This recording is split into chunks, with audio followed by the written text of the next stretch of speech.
Welcome to the DRF College Sports Podcast, brought to you by DRF Sports. Daily Racing Form, America's most trusted name in horse racing, is now providing sports bettors with exclusive data analytics, previews, videos, and expert picks on all major sports. Bet smarter and have more fun doing it.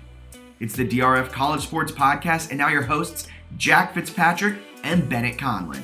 Ready, set, bet. Welcome to the DRF College Sports Podcast. My name's Jack Fitzpatrick. As always, I'm joined by Bennett Conlin. Bennett's on a little bit of a heater. Don't call it now, but he's 4-0 on his low thrill scores the last 2 weeks, 7-5 overall. Wow. Big time stuff. It makes up for your bad best bets. Yeah, that's one way to describe it. I was looking through the best bets we've been tracking now. So I'm 26 and 29 on the year. Good week for you, I feel like. No, last week was kind of rough. Oh, okay. Well, it was 3 and 4. So it's like I've been pretty solid where I was like, if I have a losing week, it's like I lost like one or two, picks compared to how many I won or whatever. But the 1 and 6, episode 10, I was 1 and 6. If you take that out, I'm 25 and 23. Obviously, you count it. But without those, like I've been whatever this year. You're 22 and 11, which is wildly impressive. Jack, I want you to guess how many consecutive winning best bet weeks you've had. 11. I mean, that feels a little high. 6. 6 in a row. That's my hubris showing. 6 in a row, though. 6 in a row. 2 of those 4 have been 3-0. You give pretty much 3 every week. So you've had 4 2-1s and 2 3-0. Super impressive. But I have, on the year, I have given out more winners. 26 winners. You've given out 22. So if we're going volume, the people might want to go with me. You're right. And you give out some solid money line winners. Like you gave out Alabama money line winner. Sure. I think you've tailed Alabama twice as an underdog, and they've paid off for you 2 times.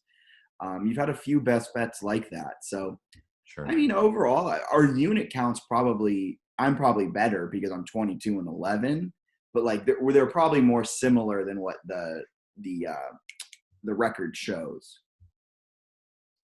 Well, not to take anything away. I mean, if you say so. Not taking anything away from me being fantastic, but it's my favorite time of year. We'll get into some low thrill scores before we really dive into it, but this is the best time of the year because like mid-major games actually matter, and like they're starting to ratchet up, and you know who these teams are. Like at the beginning of the year, you kind of know who Tennessee's going to be. You kind of know who Kentucky's going to be, what Duke's going to be. Then you got the weird ones like UNC fell off, Michigan fell off. But for the most part, you know what those blue blood programs, those big-time programs are going to do for you. Mid-majors, you're trying to parse out what the team is until like right now, it feels like. Like we thought St. Bonaventure was going to be great. They are trash. We thought Davidson would be a middle-of-the-road A-10 team. They have a few quad 1 wins. They're looking really good. And so we're finally figuring out things about these mid-major teams, and you can start feeling good about your bets on them. Yeah, I think that's an accurate assessment. It's been fun to watch some of these mid-majors kind of come into their own. I think there are a lot of mid-majors that I like that probably have to win their conference tournaments to play in the NCAA tournament, which makes me sad. Utah State's one of them, aren't they? They're up there. The boys from Chattanooga, I can't get enough of them, and I think they're still probably I wouldn't say they're necessarily in the at-large picture right now. So, and before we really jump into low thrill scores, then we go into a really fun segment. Last week we had the college coach draft. This week we have another fun segment. Before we jump into low thrill scores, I want to let you guys know that DRF Cash Grab, it's still around. We've handed out, I believe, $800 this month. I think it's $800 in the month of February already to players. Real money, real cash. You just have to go in, answer a few questions about a game. At this point, it's kind of like who's going to win? How many points is LeBron going to score? How many points, is Ty Washington of Kentucky going to score? Things like that. You answer about 5 to 10 questions, and jackpots differ. So go and download the DRF Cash Grab app. It's available wherever you get your app. So the iOS App Store, Google Play Store. Start predicting and start winning. And while you're at it, go ahead and tell your friends about this podcast. Go ahead and like us and subscribe, whether you're watching on YouTube, Apple Podcasts, Spotify, wherever you're listening.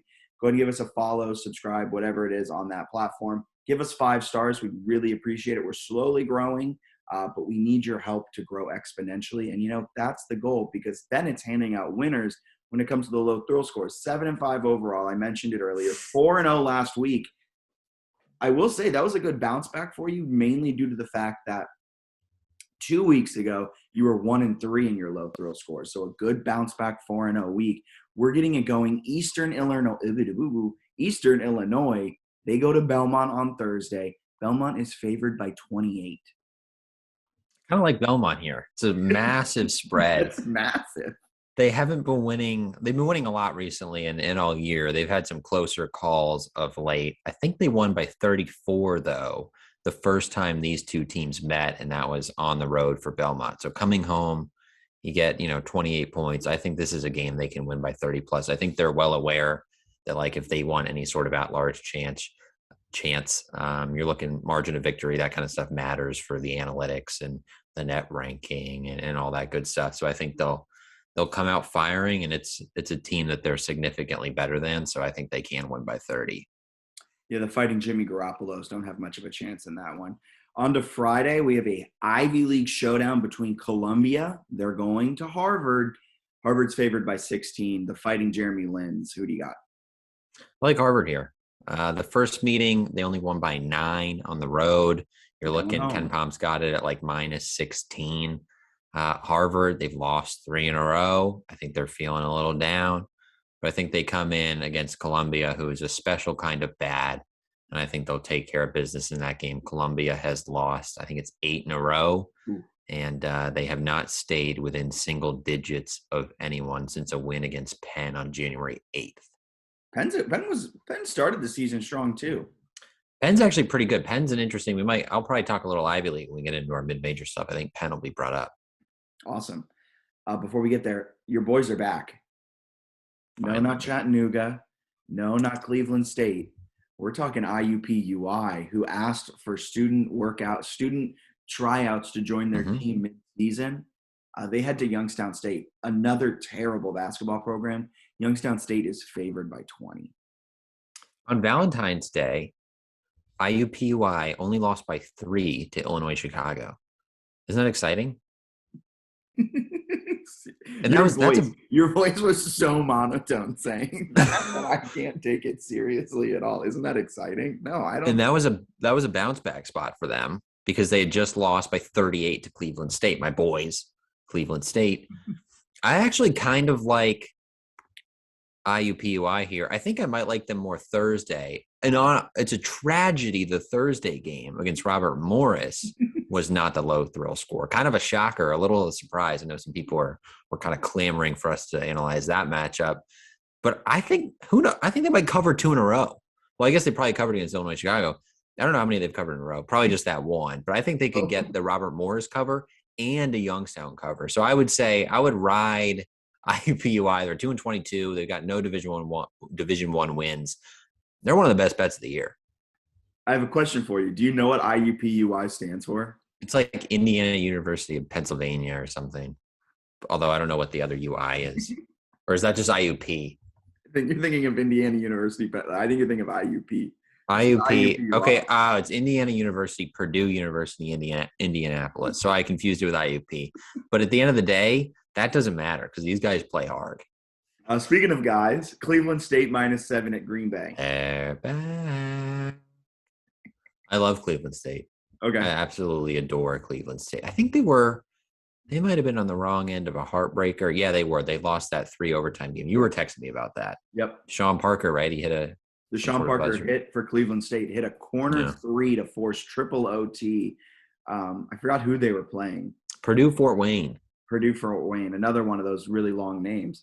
Playing Purdue-Fort Wayne. Kind of an upset. Not kind of an upset. Was an upset.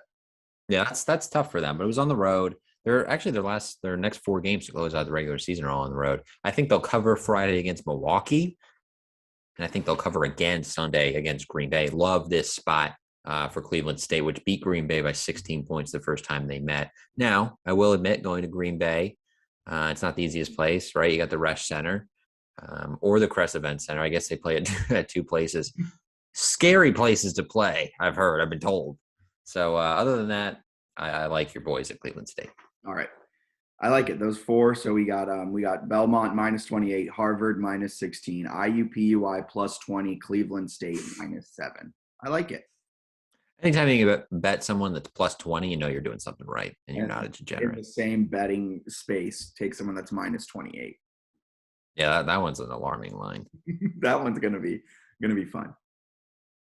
Well, I think every March it comes down to this, where there's that one random team in the Sweet 16 and the Elite 8, sometimes even the Final Four, that you're left scratching your head, like, who are they? It was Mason all those years ago. It was VCU all those years ago. More recently, it was the first time Loyola Chicago made the run. What other mid-majors have made those runs where you're just left scratching your head? There's been some fun ones. Northern Iowa had one a few years back. Remember they beat Kansas. It was like Ali Farouk-Manesh had that really clutch shot. There always seems to be, yeah, you're right. There's one Cinderella, right, so to speak, that makes that run. And I like, and I think you like too, trying to pinpoint who those teams could be prior to March. Yes. So that's what we're going to do here. First, I want to put up a couple parameters. Gonzaga is not a mid-major. Okay, well, I'll cross them off my list. They were one of my big ones. It was them. I had Kansas. Any Pac-12 school, to me, is a mid-major. Do you consider the Big East a mid-major conference? I think you could pick a team in there and tell me they're kind of like a sleeper if it's not Villanova or like UConn. I would give it, even though it's off my list. Although you can't, I mean, like, I don't think Providence is like a mid-major, but I think maybe they would be an interesting candidate of like, I think they're going to make a Final Four and they're legit, you know? Yeah. Okay. I think we should then kind of separate it then, because what mid-major who's like in a 1-bid league, maybe we'll put it like that. We'll put that parameter down. A 1 to 2 bid league, because the Big East is like a 5-bid league. So I want you to start things off. I have a couple, but who's your number one mid-major team that's going to make a run come March? I like some of the A10s, but I do think they might be 3-bid. Do you think they'd be 3-bid? I don't know. I would consider A10 mid-major though. Like, okay, we're already breaking the parameters. I literally set up 15 seconds ago. But A10 is a mid-major program, mid-major conference. They're on the fringe. So I think we've talked a lot about Davidson. They're an obvious one. The one that's actually really interesting to me and is rated the highest here on KenPom too is Dayton, because they had a really horrible start to the season. They were 1-3. They lost to UMass Lowell, Lipscomb, and Austin Peay, and it was like, all right, they're not good. Then they followed it up with wins over Miami, Kansas, and Belmont, which I feel like get better almost every day here. They also have a win over Virginia Tech, which looks really good. Assuming they're able to get in, I like the way they've played recently. I like that they're decent on both ends, maybe a little bit better defensively. I like Anthony Grant as a coach. I think they're a sneaky one that could make a run, and they're one that had a chance of winning legitimately a national title a couple years back if it wasn't for COVID. But I like them, and I like the A10 in general. I think there are some teams there. Maybe you could even look at like a St. Louis. But I'll say Dayton is one that I have my eye on, assuming they're able to get in, that I think could definitely be in the Sweet 16. Yeah, I'm glad you brought up the A10. It is worth mentioning kind of what they are. They have Davidson, Dayton, VCU, St. Louis, St. Bonaventure, and Richmond. Mm-hmm. I know we were just ragging on St. Bonaventure at the beginning of the podcast, but all of those teams I just mentioned, I think have a real chance of winning the A10 and being a bid stealer. It depends on who wins it, but could be potentially a bid stealer. Sure. I think the A10 is going to be a really fun conference, a fun mid-major conference to keep an eye on as the season winds down and we go into conference tournament play. Mm-hmm. My number one team that I like, I don't know if you're going to be shocked by this, is Colorado State. Yeah. I've been high on Nico Medved. I really like David Roddy. And to me, a key in having a good mid-major that makes it far is having a player, like a guy. And it's kind of seems counterintuitive, because you would think if you have a guy, the other team would just game plan them out of it. But I mean, we've seen so many times. I'm trying to think of the Oral Roberts kid from last year, who was an absolute machine. Max Astor, absolute machine. And you would think just game plan them out. And if they win their round of 64, you can get them out in the round of 32. But David Roddy's a 6'6" junior, big body, silky smooth jumper, can just battle down low. And then on top of that, Colorado State is a battle-tested team. The Mountain West, kind of like the A10, is a really really tough division. Wins over San Diego State, Fresno State, Boise State, Utah State, St. Mary's, Creighton. Bradley is kind of in a down year, but a pretty solid team over there in the Valley. So a lot of good wins over really formidable mid-major teams. And on top of that, they're an experienced team. They bring back one of the most minutes in terms of minutes continuity in the nation. They brought back 77.2% of their minutes from last season. I think Colorado State's a team to keep an eye on, depending on kind of their draw. If they get a good draw, they could. I think they can make an Elite Eight run. Yeah, I think that wouldn't shock me all that much. They've certainly got that potential. And the most important thing, you know who they have on their coaching staff? Colorado State? Yeah. Who is this? Farouk I'm mispronouncing his name terribly. The Northern Iowa guy who was. No way. They have Ali Faroukmanesh on the coaching staff. Yep. I didn't know that. That makes me like them a lot more. I will say you even broke it. I think your rule more than I did. That's like a 3+ bid league. Mountain West is loaded. So let's throw that rule out. Those parameters, they no longer exist. Mainly I was trying to get the fact of like Gonzaga we can't use. Some of the Big East, right. Some Big East teams we can't use. I'd even argue you can use like a WCC team that's not Gonzaga. Fair enough. That's fair. Mainly, I would argue maybe even not Big East teams because they're playing so many quadrant 1 games. Mm-hmm. Like the bottom of that league is still good enough to be like a quadrant 2, where the bottom of the WCC is Pacific, and that's what quad 4. No offense to Pacific, but all right. Who's your second team to keep an eye out for? So there are a few conferences that kind of stand out. You look at, there are a couple in like Conference USA that excite me a little bit. Ooh. So that's one to consider. The MAC kind of has a couple that excites me, but I'll go Colonial Athletic Association here. Go CAA. Because we watch a lot of CAA as JMU fans, maybe a little less as the year has gone on. Yeah. I'm pretty high on Towson. Like going into the year, I was like, I don't know. I'm not sold on this team. 81 in Ken Palm right now. They're 19-7. They obviously have to win the conference tournament. So they're far from like a given to actually, earn this spot. I believe they have to restart a game against Delaware because there were like slippery floor conditions where they're down like 10 at the end of the year, which could affect like their seeding in the conference tournament because they're played a bunch of the game. They're already down 10 when they restart.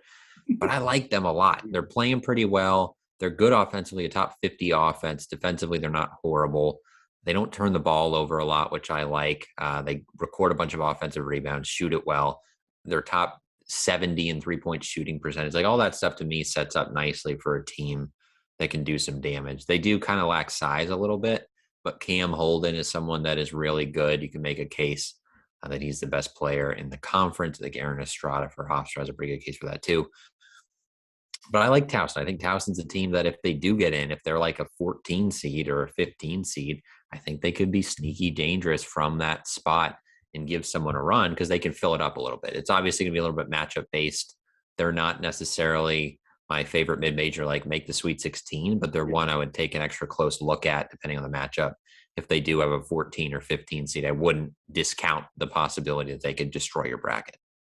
Yeah, there's always a CAA team, and this is my CAA bias showing. You know how you make 15 different brackets come March? Yeah. There's always my CAA upset bracket that is very similar to my main bracket, but the CAA team wins that first round. A few years in a row, it almost worked out when College of Charleston was really good and UNCW was really good with Kevin Keats.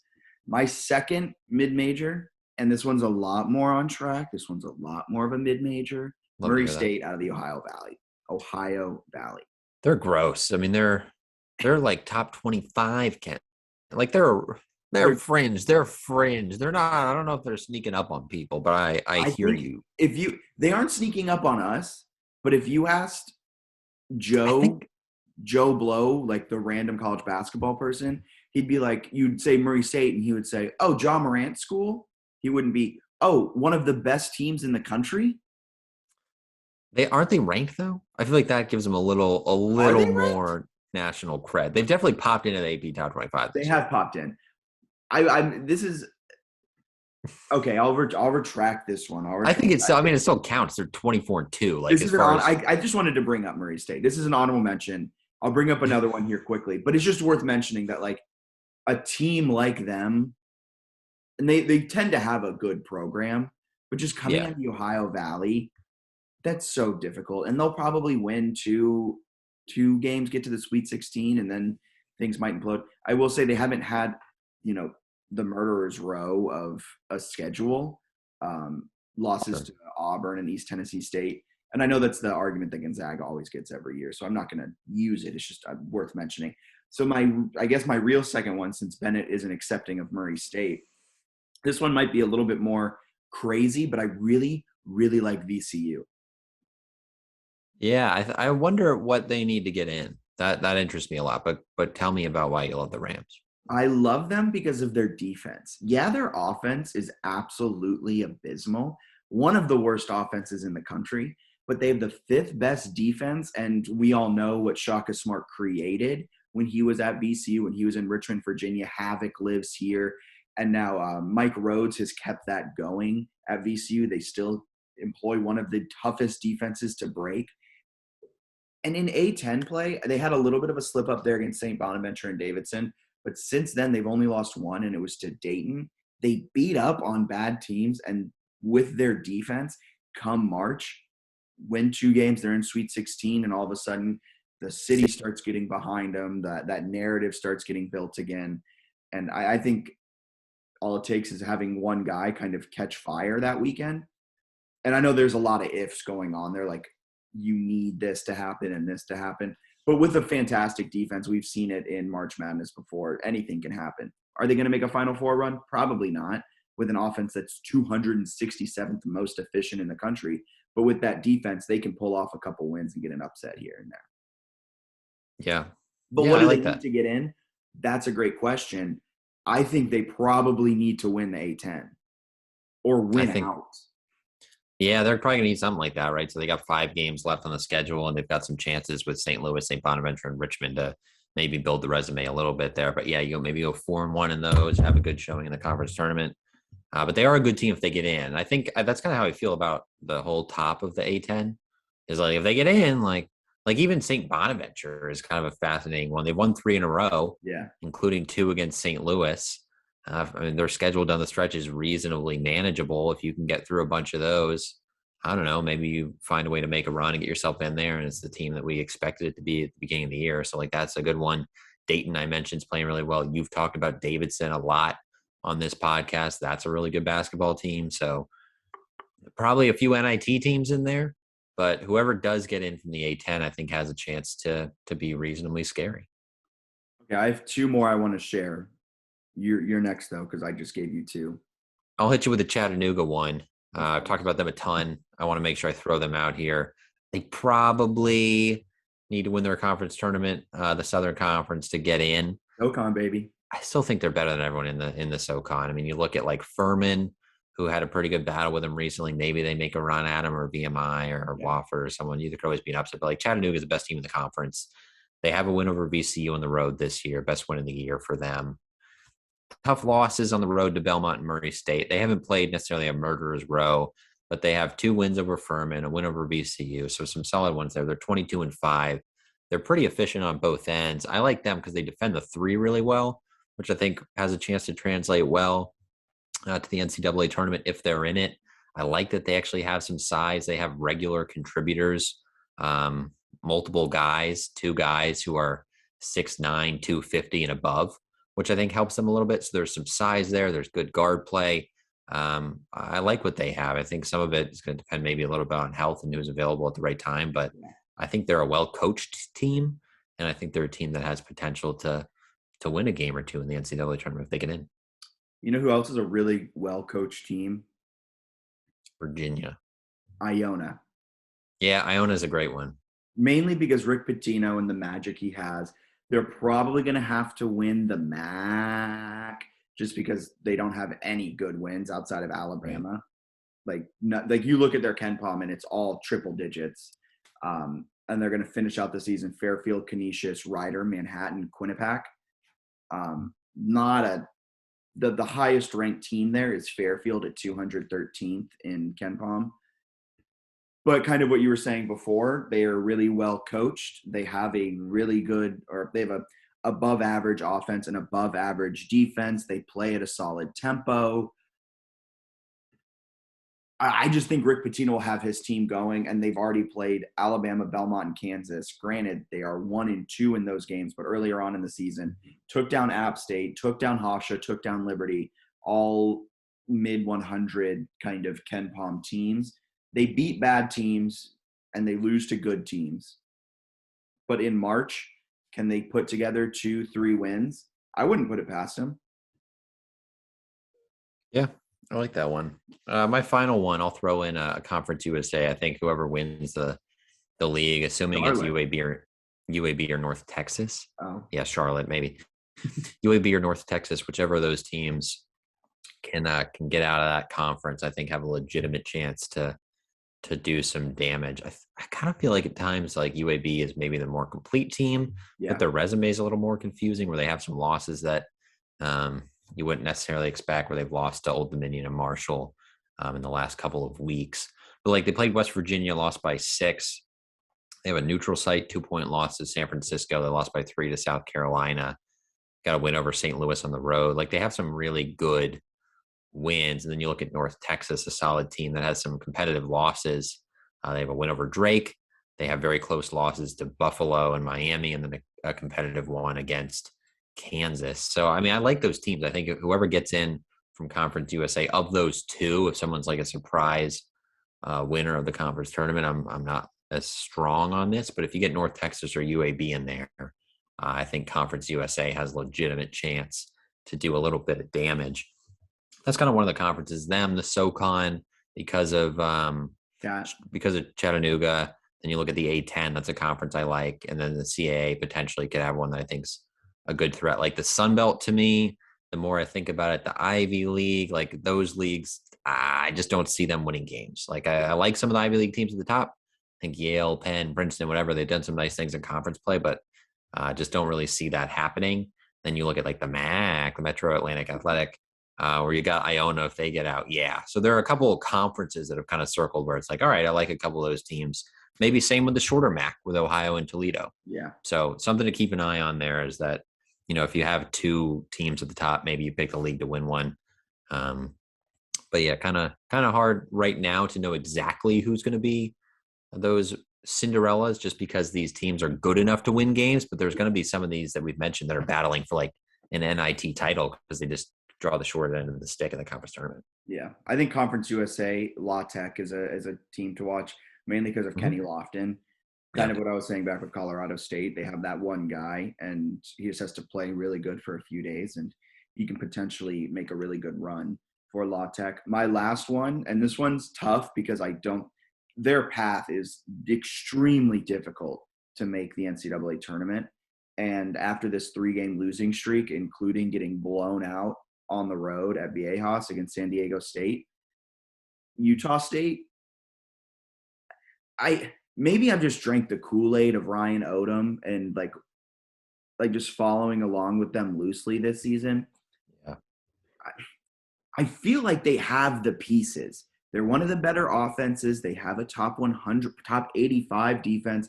Brandon Horvath is really good. Justin Bean is really good. And they have a lot of other guys who can play basketball at a high level and shoot the three really well. And I think that might be where I kind of drink the Kool-Aid. It's how I got so into Alabama too. They can shoot the three so well. And when you do that, you can beat anyone. But when you're cold, like they have been since February 8th, where they've lost 3 games, a 2-point OT loss to Wyoming, a terrible loss at home against Nevada, absolutely terrible. And then this loss against San Diego State. It really doesn't matter how they finish the season, because regardless of how they finish the season, they have to win the Mountain West tournament to get in. If they do get in, they are a bona fide bid stealer, and I think they can win a game or two, but it's going to be a big uphill battle for them to get in. Yeah, that's an interesting team, and they're in the bottom 20 in Ken Palm in luck. They have 6 losses of 3 points or fewer. Like there are a few games there where if something goes their way, you look like they had that 2-point loss to St. Mary's. It would have been like a huge win.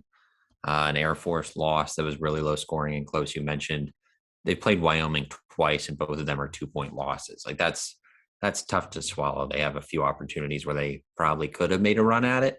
And now, like you're saying, yeah, they either need to, have a crazy finish where they win like their next 6 or something where they win the conference tournament. But it's still a good team, I think. Yeah, I think if I'm not mistaken, and with KenPom, I can't tell if they have another year of eligibility. They should return a solid amount of guys, but it is a shame that it's just been such an up and down season. And they're a hot and cold team. They have a 4-game losing streak, then they win like 6, and then they have a 3-game losing streak. It's just tough to get anything going like that. Absolutely. All right, you ready to position over from talking about mid-majors to watch in March to breaking down Michigan at Iowa, some Thursday games? Let's do it. All right, Michigan at Iowa. Iowa favored by 6, a 7-0-1 tip from Iowa City. Yeah, I kind of had a good feel for Michigan last week. Had them against Purdue, and then figured, but although I didn't use it as a best bet, figured they would then fade against Ohio State, but didn't fully trust it, which is kind of what happened. Iowa's playing pretty well, and they're at home. I would maybe be inclined to take them in that spot just because they've looked pretty good recently. It's hard to fault what they've done the last month or two. Yeah, fantastic offense, 4th best offense in the nation, coming off of an absolute demolishing of Nebraska, and they have one of the best home court advantages in Division I.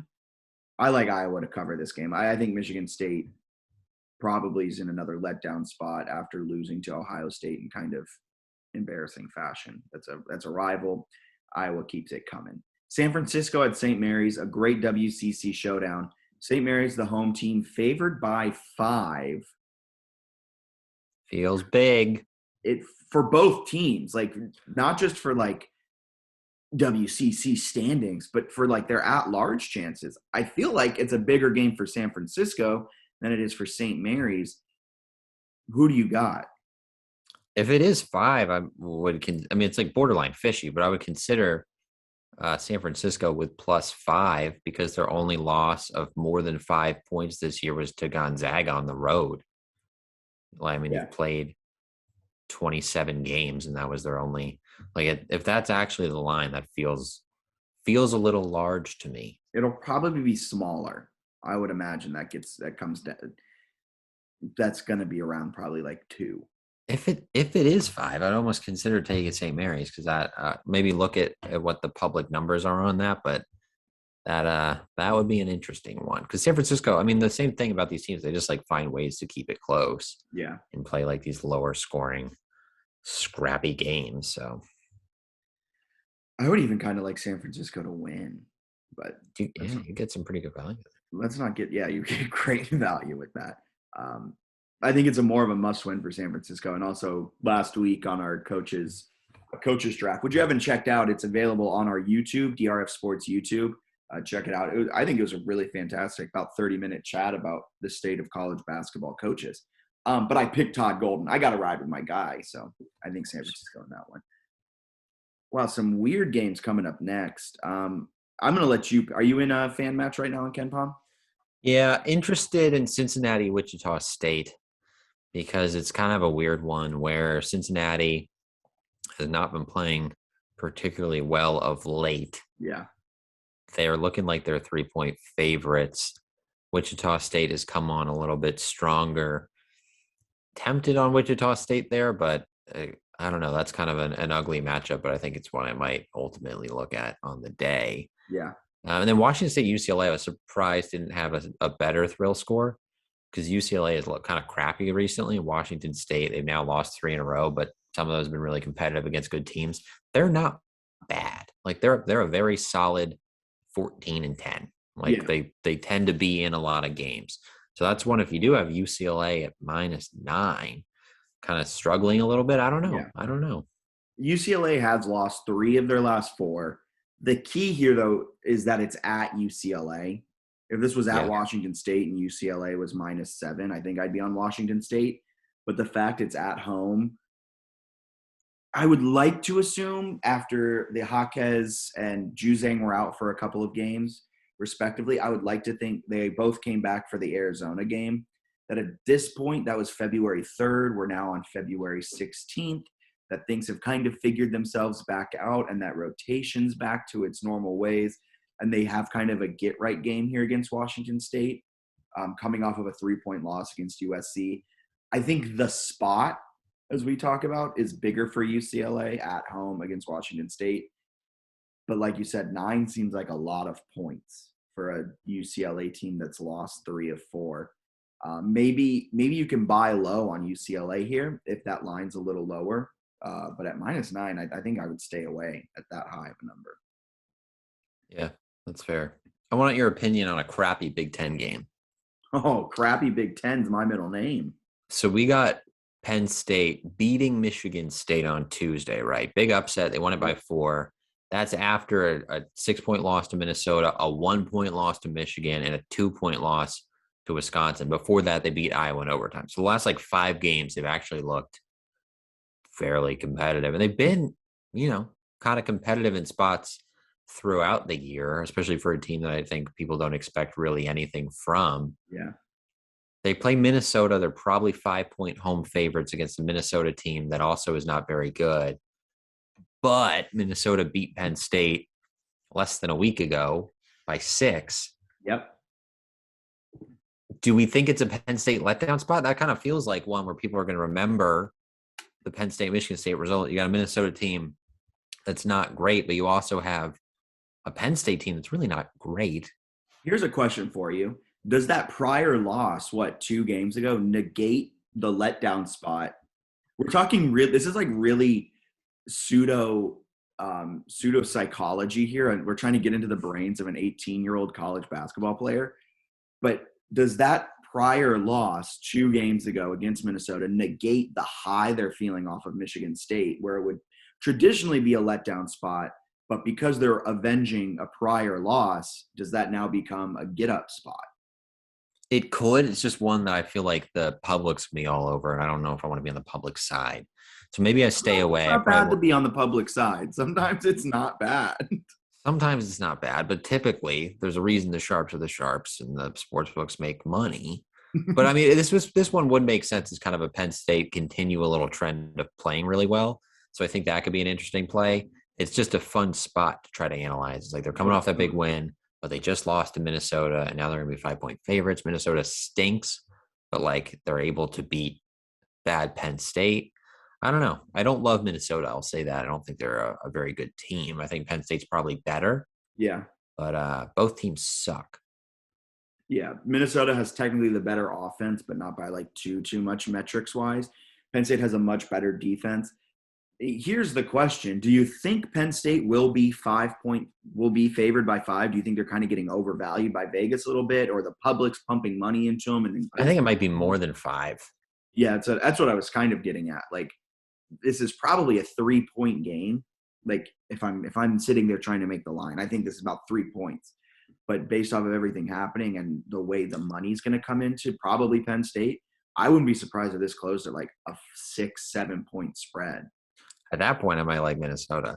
I don't know. I think it's a fun one to look at the number and whichever side you're kind of feeling. I don't think this would be a best bet for me or anything, but kind of an interesting spot because, like you're saying, it feels like a traditional letdown, but also they just lost a couple of days ago. So as a coach, that seems like an easy way to get them motivated. Hey, just lost this team 4 days ago. Let's figure it out.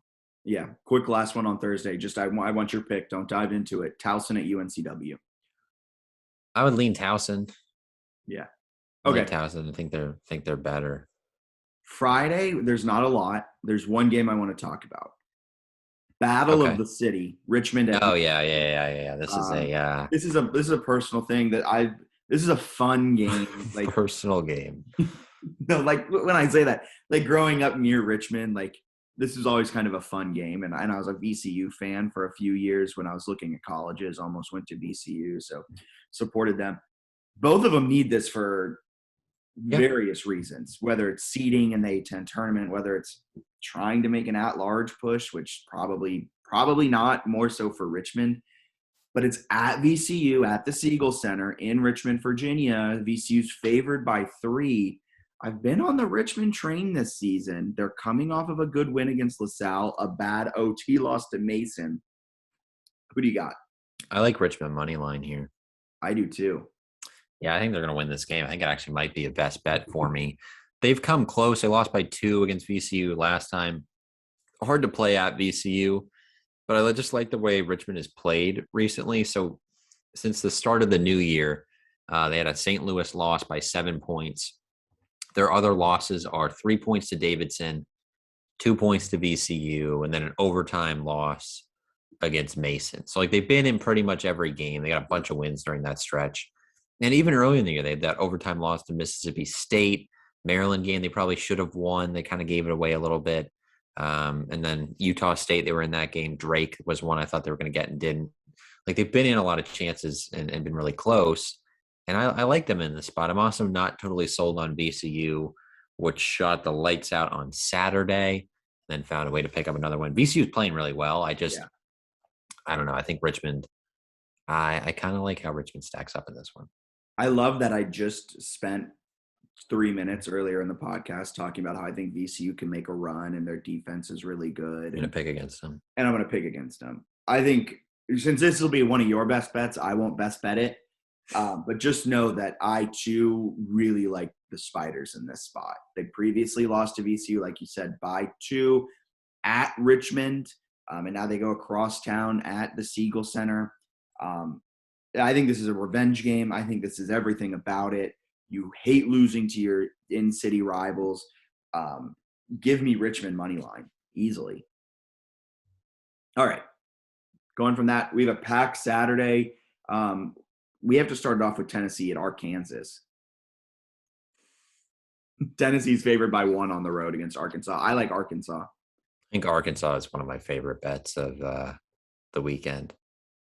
They're going to probably be – well, I imagine they'll probably be favored by 1. Yeah, interesting whatever the line will end up actually being, because in Tennessee, like in their defense, they have obviously that really prominent win over Kentucky. They've been really, really good since the blowout loss to Kentucky. Yep. I think they've now won 8 consecutive conference games, and their one loss, they had a non-conference road game at Texas that they lost by a point. Yeah. So like they've been really, really good. If you're holding a Final Four future or anything like that, like you're a genius. Congratulations. That'll hit.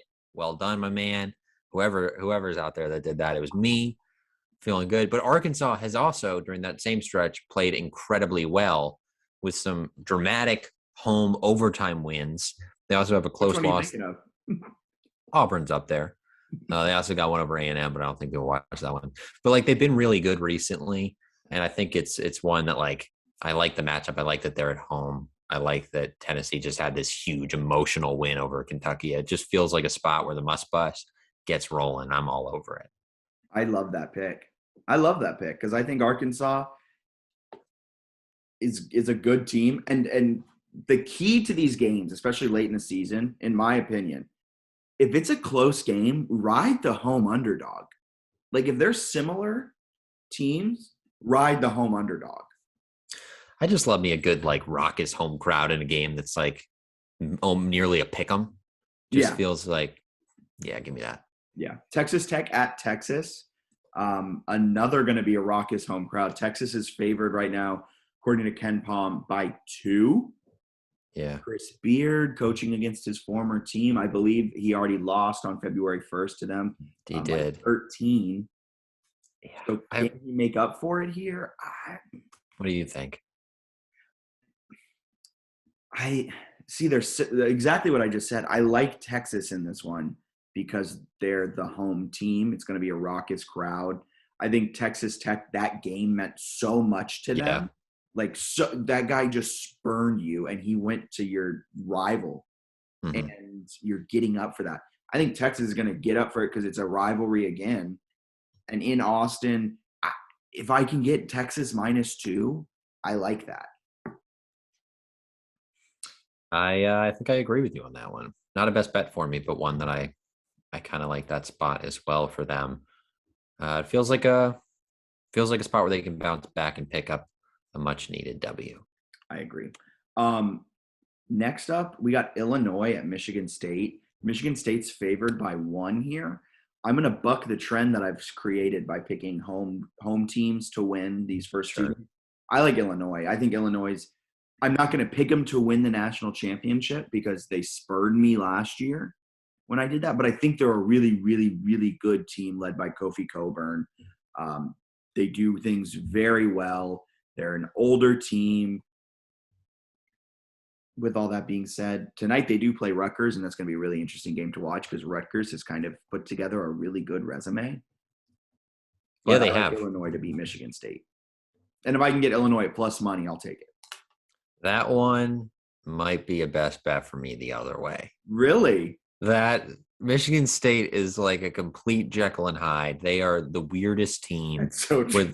They look like they're like a world beater, and then Penn State beats them by 4, and they've lost 3 of 4, including a blowout loss to Rutgers. And Michigan State fans are like, why do I have to root for this team? Like, what are they doing? Illinois is really good. It is at Michigan State, which I like. The issue, I guess, maybe a little bit is obviously Kofi Coburn. But then the other That's a huge issue. He's one of the best big men in the country and one of the best players. But the other issue is you got an Illinois team that does not force a lot of turnovers, and that tends to be Michigan State's issue is turning the ball over. So that's kind of what I like in the matchup there. I also like that they're at home, and they've sucked recently, which I love. Like, I love finding a team that I think is good that is on a bad little stretch and then being like, all right, let me get back to them and see what they do. So I think Michigan State will be my side there. But again, this is one that I like your logic of like, hey, I just think Illinois is simply better. Yeah. As sirens go by, I don't know if you can hear that. Sirens on the 33rd floor here of my hotel. Can hear the sirens perfectly. There is one I want to bring up on Saturday. Okay, we're probably going to bring up one. I have two in my mind, but you'll probably You go with one of yours. Utah State at Boise State. It was not mine, but I'm glad you brought this up. Your love for Utah State will never waver. My love for Utah State and my old flame of Boise State. Boise State seems like they might actually be a tournament team, maybe. Yeah, I agree. My prediction last year is just 1 year late coming to fruition. Sure. Boise State just lost an overtime game to Colorado State. Before this Utah State game on Saturday, we're recording on Wednesday. They play Air Force, a terrible Air Force team tonight. Yeah. So depending on how things play out, kind of how the game will go, but I don't imagine Boise State losing to Air Force. Watch us drop this tomorrow, and they would have lost. But I like Boise State in this spot. They're favored by 4. I kind of like that for them. And I know what I just said about Utah. I think Utah State's season is over. I don't think, regardless of what they do. You just told me they were a dark horse. Finish the thought. Their regular season is over. Regardless of the regular season, they're not making the tournament as an at-large. They have to win the Mountain West. Where Boise State, they need to continue to win to get an at-large. So I think Boise State gets up at home. Boise State wins that game. I actually kind of love that logic, right? Where they are like disappointed that they've run themselves out of an at-large. Yeah. But then when they got to the conference tournament, there's like a little bit of a second win where they're like, all right, we got one last chance to save our year. Whereas Boise State, as you said, is like, no, we can save our year because we didn't lose every game by 2 points. Yeah, exactly. Leon Rice will have his team ready to go. Emmanuel Acott is a dog. It'll be really fun to watch Acott and Bean, but that would have sounded so weird. Acott and Bean down low battling it out. What's your other one? Where was my other one? Oh, I've lost it. Well, I wanted to mention Alabama, Kentucky. That was it. Thank you. I couldn't find it. KenPom's got Kentucky as a 10-point favorite. This is why I wanted to bring it up. If Alabama's minus 10 in that game, I'm hammering Alabama. Minus 10. Plus 10. Sorry. If you're taking alt spread Alabama minus 10, you've got some stones. I kind of feel like it's fishy. I kind of think Kentucky could be the side there. Kentucky, they did win at Alabama by 11 earlier this year. You're right. And it's really hard to go into Rupp Arena and win. That's just a massive spread. But like Alabama is still one of the better teams in the country. I know I've ragged on them time and time again, but if you're saying a 10-point spread, I like Alabama. That's a lot of points. I'm probably staying away from that game in all honesty. Yeah, it's kind of terrifying why it's that large. So that one scares me. I was interested in Miami, Virginia, because part of me wanted to take Miami after Virginia had that huge emotional. I guess they had the win over Duke, and then they kind of struggled against Virginia Tech. I kind of think, I don't know, people are still, I feel like there's still a lot of like Virginia love. I think Miami's better, but I'll stay away just because I think Virginia scares me in that spot. Although I still think Miami's better. I was cracking up the other day. Virginia had someone voted them 22nd in the AP poll. They suck. They're not making the tournament. What are you doing? And they're oh, they're the 22nd best team in America. What has possibly made you think that? Just and the ballot was otherwise super normal. What are you doing, man? So that didn't make any sense. Then they lost Virginia Tech. I obliterated some of my old Twitter following, Jack, because I tweeted it was fun to watch a couple of NIT teams go at it. Lost 30 followers in an hour. That's so many Twitter followers. Angering the Virginia fans. So that was funny. Virginia's not making the tournament. Virginia Tech's an interesting one because their metrics are crazy high. So I'm interested to see what they do against North Carolina. But I think I'm excited to bet the ACC maybe in a week or two, and then in the conference tournament a little bit. But I'm going to stay away from a couple this weekend just because I'm having trouble getting a vibe on some of these teams. But tempted by Virginia +4 on the road against Miami. Love it. Anything on Sunday you want to hit? Not a lot Sunday other than the sadness that is Houston. I think last time I was talking about how I was one win away from my AAC future being a lock. Yeah. Lose to SMU in a heartbreaker. It's whatever. They're coming home against Memphis. Memphis beats them by 10. Penny Hardaway and the boys. They're back. They've won 6 in a row. They're 37th in KenPom. At one point, they were Memphis is a team we should have talked about. If Memphis gets in the tournament, they're winning the whole thing. I don't know about that, but that's when we should have. You said it, not me. They're winning the whole thing. So what's I'm the frustrated by that. Part of that? Sorry to interrupt you. No, go ahead. Ronnie Bates only has 44% of his minutes. Because he's not good. He doesn't start. He's not good. They paid a bag for nothing. But Houston's still right up there in the conference, but it's way less of a sure thing, which makes me just tremendously sad. So I'm kind of hoping, I don't know, I just need Houston to settle things down. They're at home against UCF on Thursday. Take care of business. They should win out. They should. No, they'll lose to Memphis one more time. So they'll have one more. Yeah, so we'll see what happens. I think they've got a legit shot of still winning the league. But it would be nice to see them get on track because they had some injuries that really messed with them. I think Sasser and Mark both got banged up. So they were out a couple key guys, but they were rolling. And then once the momentum stops, I wonder if they're going to go into a tailspin. So going to keep an eye on that. Hopefully I don't lose that future. Duke future, feel good about, in case people are wondering about my futures. Now you have your update. All right, perfect. Best bets. Hit me with your 82 best bets. I have a lot again. The one that people on Thursday are talking about a lot, and understandably so, is Samford and VMI. This is a game a lot of national media have their eye on, and I would consider myself national media. And I have my eye on this, folks. Samford VMI. I like 2 plays in this game. 2 plays? Bets. Yeah. I like the over. So KenPom, well, assuming what the number is not 190 or something, but I'll just say the over here. Because we're going a little blind, right? We go basically with what KenPom has, and we tell you what we think, and obviously things move in the few days. But whatever, we're going the over. It's set right now at, you would say, 159 on KenPom. First time these 2 teams met, VMI and Samford. It was a showdown for the ages. It was a game that people have been talking about for years. 99-80, VMI won that game. 99-80. Both these teams run a crazy fast tempo. The thing that I found that was really interesting doing some research on this one is Samford will play whatever pace their opponent plays. If they're going up against someone slow, they have no ability to dictate and be we're going to make it faster. They're just oh, well, I guess that's what we're doing today. And they usually lose in this ugly game where they can't do anything.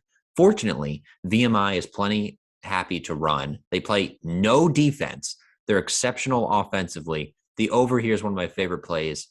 I just absolutely adore it. They're also one of the best 2-point shooting teams in the country, one of the best effective field goal percentage teams in the country.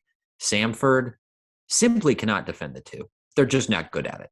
They can shoot the 2. They can't defend it. So the over and VMI spread, where it's looking like they could be a 1-point dog. They won the first meeting by 19, probably because Samford can't defend the 2. So I love VMI money line, potentially as a dog. And then you're also getting them with the over, where I think you could have the over hit 200. So VMI money line. VMI money line, and then just the over in the game. Okay. Next best bet.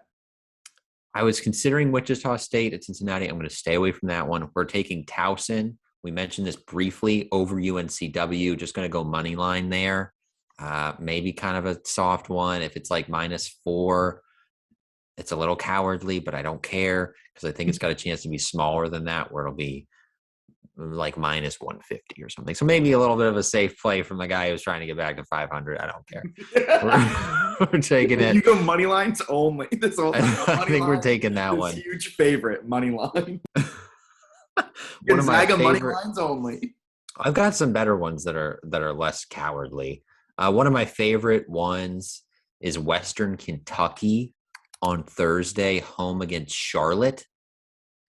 They won by 9. They won by 19 at Charlotte in the first meeting. Ken Palm's got it at -8. Love them there. I think Charlotte is essentially a dead man walking.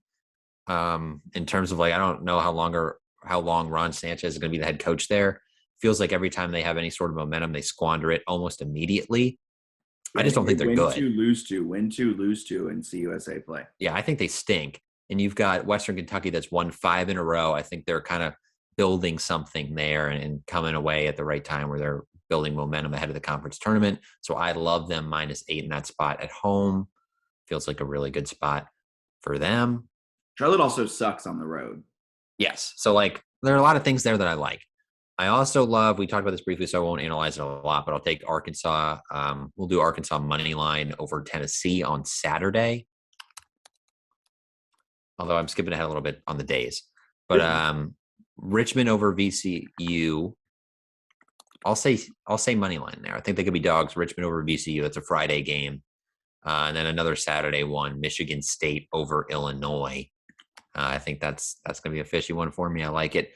I highly considered JMU money line on Thursday over Charleston. A little bit of a bias play, but I also don't think Charleston's that good. But the Dukes, speaking of dead teams walking, I think the Dukes are one of those. So can't actually make that money play. Line versus Illinois.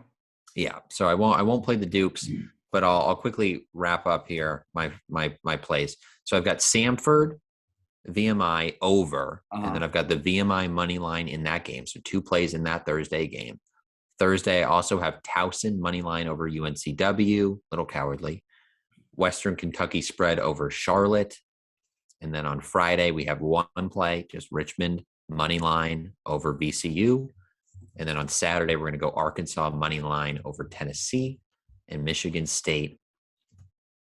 Were they dogs in that one, according to Ken Palm? No, they were favored by 1. Okay, then give me spread. Give me spread then. Michigan State spread over Illinois. All right. I like it. You ready for mine? You ready for this? Yeah, I gave 7, so hopefully it gives me a chance to keep my volume strategy in play, where I just finish the year with more winners than you. if we finish this and you're like, well, I have more winners.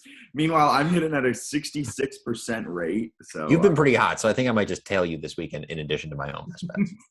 I'm going to go best bet. This is going to be a little out of order. Okay. But I'm starting with Boise State over Utah State. Sure. Boise State spread. Looking like maybe -4. Is that right? Yeah. I'm going to try and lock it in. If I can find it at -4. I don't know if I'd want to go too much higher than that, in all honesty. Maybe that's. I bet it'll. Maybe it's I not. bet it'll be around there. But I think it'll be around there.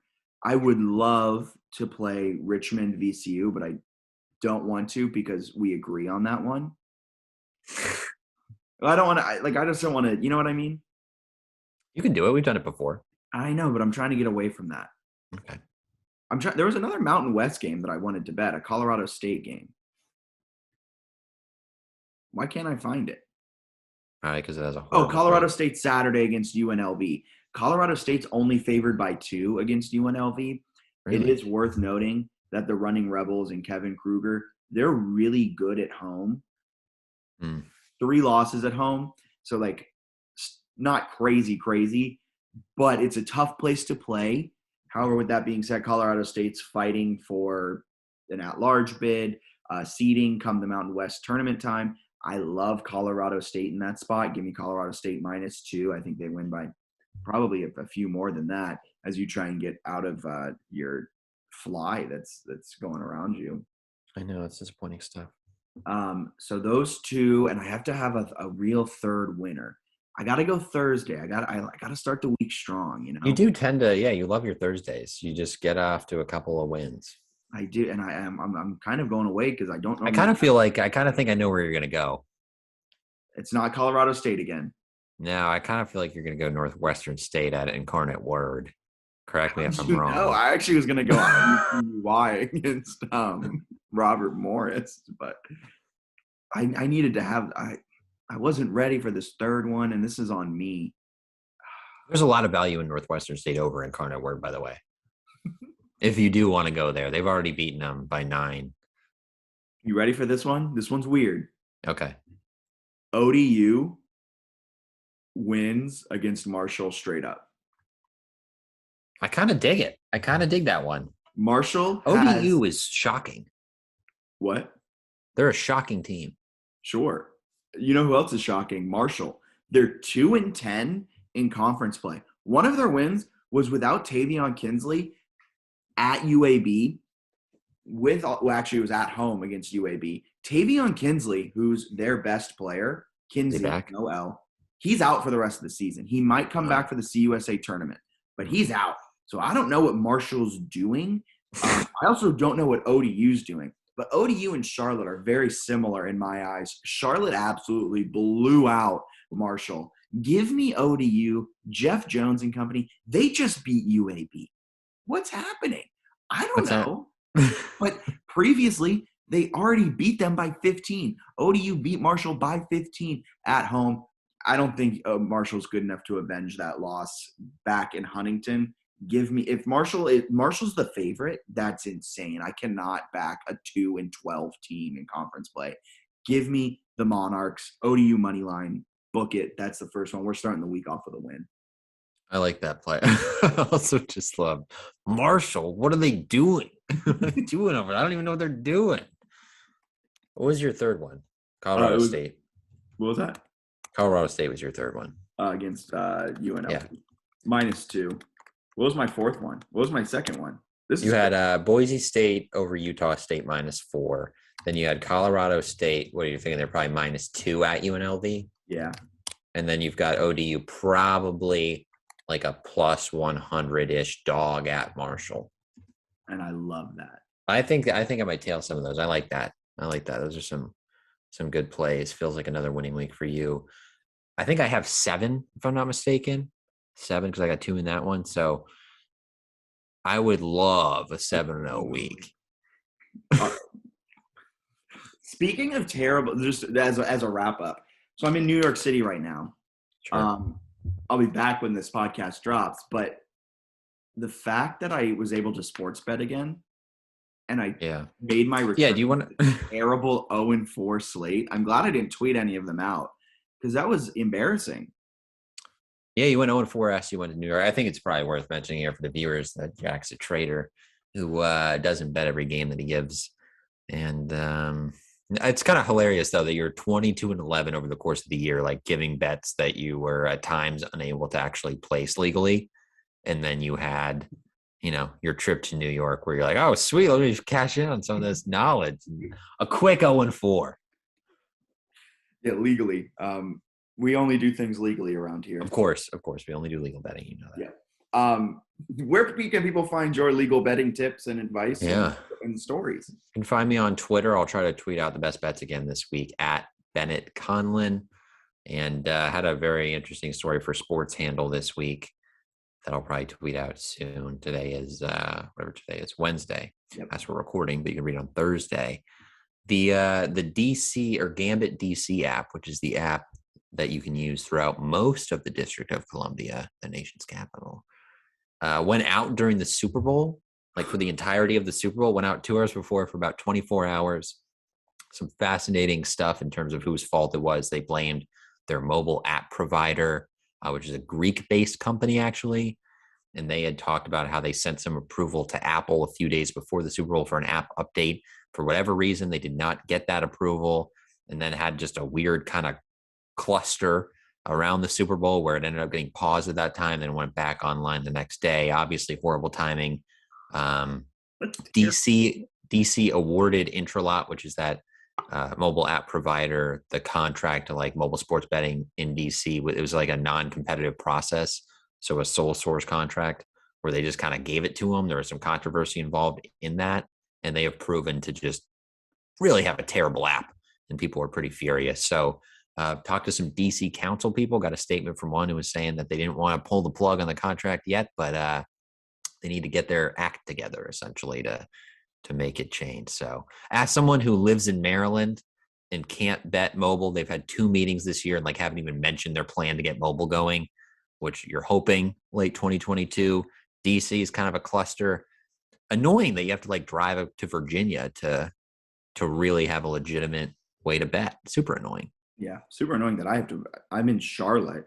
So hey, they're coming, I think. They're coming, I know, but for me to go up to Virginia, like I'm not right. I'm on the border of the state. I'm on the border of South Carolina. It's probably a 4-hour drive to the border of Virginia.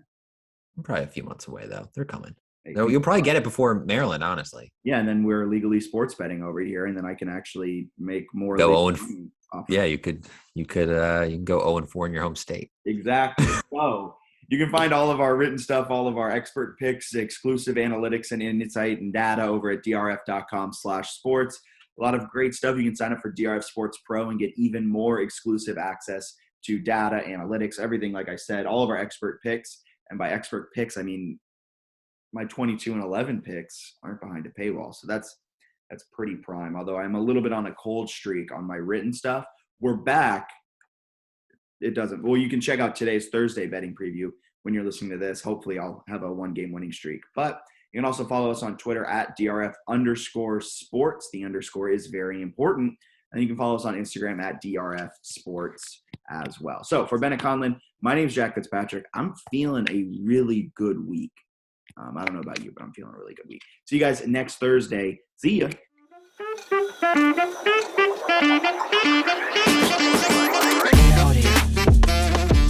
Thanks for listening to the DRF College Sports Podcast. Please subscribe, rate, and review the show. For more sports betting advice, go to drf.com/sports, and you can follow DRF Sports on Twitter at DRF_sports.